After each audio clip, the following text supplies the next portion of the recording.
جب شام ہوئی تو لکڑہارے نے جیب میں ہاتھ ڈالا، وہی سنگریزے نکال کر بیٹی کو دے دیے کہ لو بیٹا ان سے کھیلو۔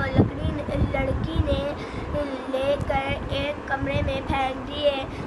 الصبح لکڑہارے کی بیوی نماز پڑھنے کے لیے اٹھی تو دیکھا کہ کمرے میں ہر طرف روشنی ہی روشنی دکھائی دیتی ہے۔ ڈر کر باہر آئی، لکڑہارے سے کہا ہمارے کمرے میں ہر طرف آگ لگی ہوئی ہے۔ لکڑہارے نے اٹھ کر دیکھا کہ کمرے میں جواہرات چمک رہے ہیں۔ صلوات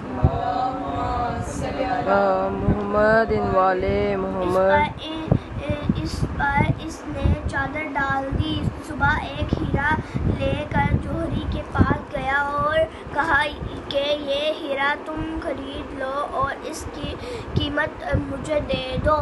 جوہری پیش قیمت ہیرا دیکھ کر حیران رہ گیا۔ لکڑہارے سے کہا کہ گھر سے بوریاں لے آؤ، جس قدر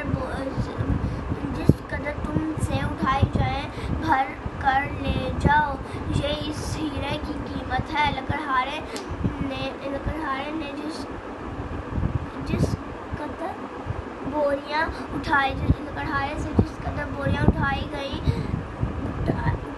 گئی وہ لے گیا اور وہ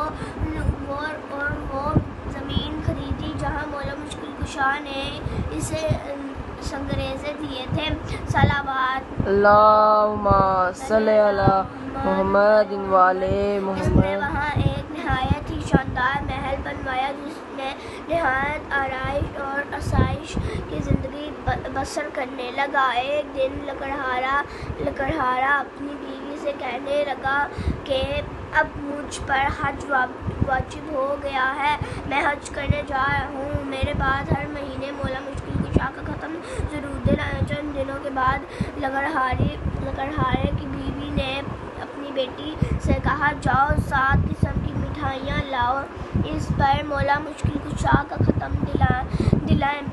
بیٹی نے کہا اماں اب تو ہم بہت امیر ہو گئے ہیں، ہم نہیں رنگ رنگ کی مٹھائیوں پر ختم دلاتے۔ والدہ خاموش ہو رہی۔ کچھ دنوں کے بعد ماں بیٹی حمام میں غسل کرنے کے لیے گئی تو یکایک گل ہوا کہ حمام خالی کیا جائے، کیونکہ بادشاہ کی ملکہ اور بیٹی حمام میں غسل کرنے کے لیے تشریف لا رہی ہیں۔ چنانچہ سب لوگ چلے گئے، لیکن لکڑہارے کی بیوی اور بیٹی نہ گئے۔ انہوں نے کہا ہم تو ملکہ سے بھی زیادہ امیر ہیں، ہم نہیں جائیں گے۔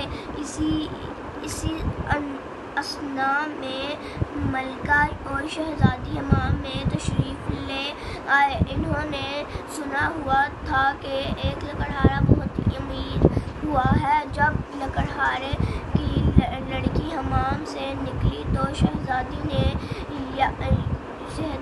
کے یکا اس کے گلے میں بہت سے قیمتی موتیوں کا ہار ہے۔ شہزادی نے پوچھا کہ یہ ہار تم نے کہاں سے لیا ہے؟ لکڑہارے کی لڑکی نے کہا کہ آؤ ہم تم سہیلیاں بن جائیں، یہ ہار تم لے لو، میں گھر جا کر اور پہن لوں گی۔ شہزادی نے کہا ہم تم سہیلیاں بن گئی ہیں، اس لیے تم ہمارے گھر ضرور آنا۔ ایک دن لکڑہارے کی لڑکی شہزادی سے ملنے گئی۔ شہزادی غسل کر رہی تھی۔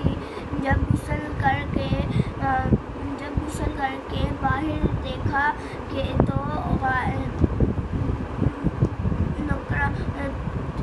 جب غسل کر کے باہر آئی تو نوکرانی سے کہا